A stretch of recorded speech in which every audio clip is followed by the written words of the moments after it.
I'm Wheatstone Holmes, and this is my first look at the Meta Quest 3.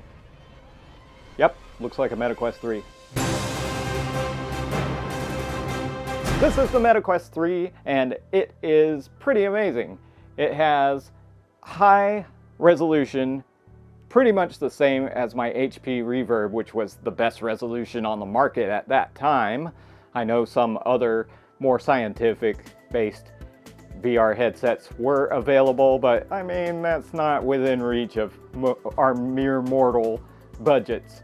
So it was basically the best thing on the market. So now this is pretty much the best thing on the market. It has pancake lenses, which is new to a lot of the VR things are doing the pancake lenses now. So this actually is not as thick as it looks. This is an eyepiece that comes out quite a few inches here. So the actual unit with the pancake lenses is only about 2 inches, I'd say. So it's only right there. Hopefully you can see that in 3D, how far this comes out. I wonder if I could pull this off. I probably can. The other one had that ability, but I don't know if I want to do it. It feels like it wants to come off right now. I don't know. I don't know if I want to do that. Anyway, the head strap is adequate, but you can get a lot of aftermarket stuff, or you can get the Meta Pro headset thing that's plastic and all that kind of stuff, and it's a lot better than that. Now, this is very similar to the Quest 2 that had the speakers in these little earpieces, which is really cool. You have an headset plug-in over here if you want to put headsets on it. Although the audio is much improved from the Quest 2, it's very, very good audio. You've got the plug-in for charging or for hooking to a computer. It can also hook wirelessly to the PC, so don't worry about that. We also have cameras on the sides right there and right there. Okay, and then we have the cameras here. We've got a color camera and we have a depth camera. Color camera, depth camera. I don't know what this is. Maybe it's something to do with the depth as well, but it allows for a full color pass-through now, which is amazingly cool. We've got a little dial now for the interpupillar distance, so if your eyes are closer or further away than mine, you can adjust it for yourself. We have the volume up and down buttons right here, and that's about it for the tour of the headset. Now let's talk about the mixed reality. Mixed reality is what they used to call augmented reality, or AR, and it has the full color pass-through, so you can see your room almost like it's real, kind of like you could on the Rift S and on the Quest 2, and also Quest Pro, all that kind of stuff. But I'm just talking about headsets I've had in my hands, and at my eyes. Speaking of my eyes, I can't really tell any difference between the resolution in this and my HP Reverb. So there may be a small bit of difference, but I really can't tell. It's very, very close. And it's a lot like if you took a laptop and put it very close to your eyes, it looks crystal clear, but you can see a little bit of the pixels. I have a feeling from this headset onward, as the resolutions get better and better, we probably won't even hear the term screen door effect, because there's no screen door effect with this. You can just barely see where the pixels are a little jagged sometimes on some text or some objects, but I'd say there's no screen door effect anymore.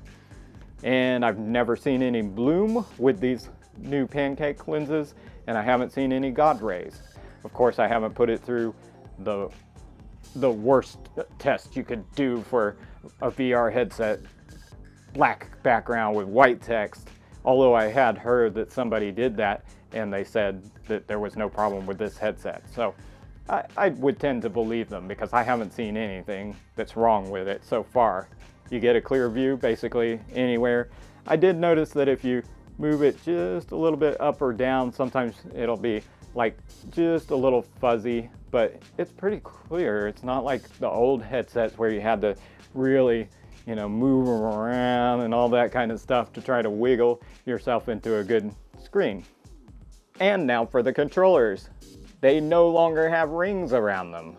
Amazing. So they look basically like the Quest 2. You have the 2 sticks, you have the 2 buttons, you have the menu button or the meta button. You got the little grip buttons here and these either trigger buttons or whatever you want to call that. And they've improved the battery thing, in my opinion. They used to be magnetic, but now they have a little tiny button right there that pops it open. So you don't have to worry about magnets and struggling with trying to get it on or off. They still take only 1 battery per controller, which is really great. And if you don't want controllers, you can actually just use your hands. You can go like this and point to objects and click on the screen like that. You can grab things and pull them around, which is amazing in the mixed reality, because you're seeing your room and you've got the menus here and you can just take the menu and pull it over to the side, you know, just like in the sci-fi movies you've probably seen. It's pretty incredible. And I look forward to more of that kind of thing in the future.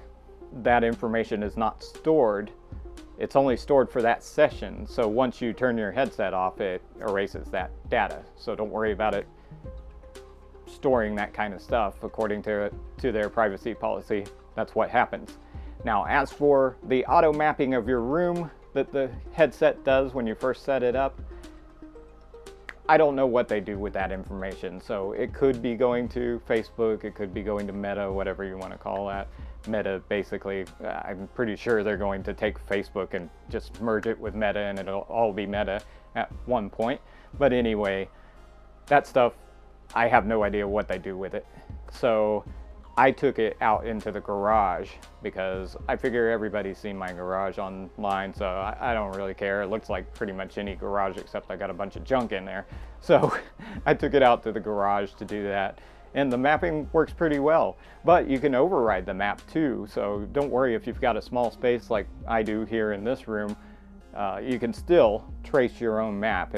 If the auto mapping will probably say, hey, you don't have enough room, then you can have the option of actually tracing. And I usually trace right outside of my walls so that I will be able to move around and not hit one of the guardians or anything like that. You can also turn the guardians off. All that kind of all those options are in the settings. So there's pretty much nothing to worry about. If you've had a Quest 2 before, this is just an advance of that. So it's really easy to deal with. You can hook it up to your computer wirelessly and play Steam games. You can hook it up with a wire and play Steam games. I haven't tested Vorpex, but I assume that if the Steam Open VR type thing works, then you can use Vorpex, you can use all those other types of VR mods that are out there that are probably based on OpenVR. I haven't tested them, but I'm pretty confident it works. So as I was saying, I took this out to the garage and I played First Encounters, which is built into the headset, or it gets downloaded with an update or something. It was there when I got there. That's all I know. And it's a pretty cool mixed reality experience where a spaceship crashes through the roof and lands and gives you bubble guns that you can shoot at these fuzzy creatures that break into your house.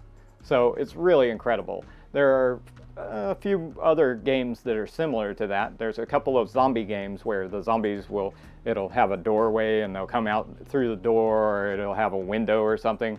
One of them is kind of cartoony, and so it's just a fun little game. I haven't played it, but I have seen the video and it looks like it's quite fun.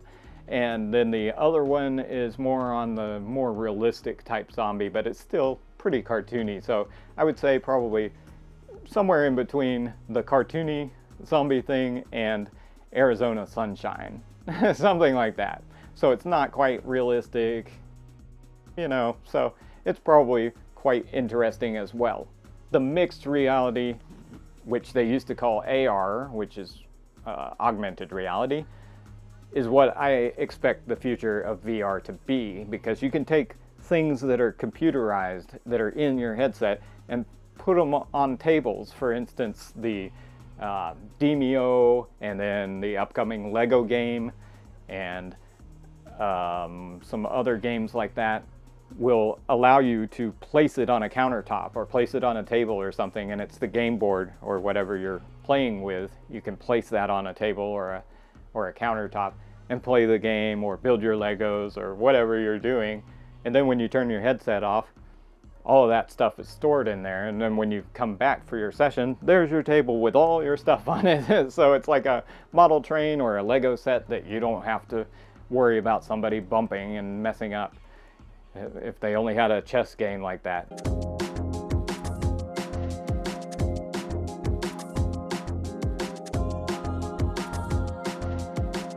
The price on the Quest 3 is about $500 as of the making of this video in 2023.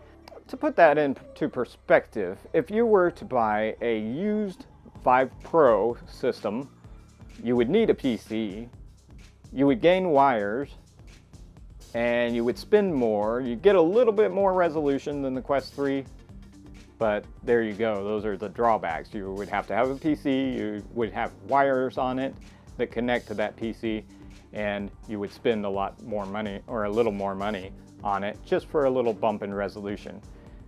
Is it worth it? Maybe. I like the wirelessness of this headset. In fact, if I were to get this headset, I would probably sell my HP Reverb, because they're basically the same to my eyes. I can't really tell the difference between them, and this one's more convenient. If you bought a used HP Reverb, you'd spend maybe $200, $300 or so. You'd get basically the same resolution. You'd gain wires that would have to hook to a PC. You'd have to have a PC, and you would gain really clunky controllers that require 2 batteries each, and it eats them faster than Mr. Beard puts down food. So those are the drawbacks on that. Now, another thing you could do is maybe look into the Pico headsets. I think they're called Pico. Anyway, I think they're made in China or something. People say they're really good, and they're very some of them were very close to the Quest 2, and that's a possibility to get something cheaper. Also, you could buy a Quest 2, which is kind of funny because when I bought it, it was about the same price as it is now. They raised the price by $100. Now they've dropped the price by $100 now that the 3 is out, and so you can get it at about the same price I paid originally. Overall, I really think this is a fantastic thing. It is showing what the future could hold, and I believe that we will probably never be saying screen door effect unless it's to talk about the old days or something like that. So if you're in the market for a headset like this, I'd say pull the trigger.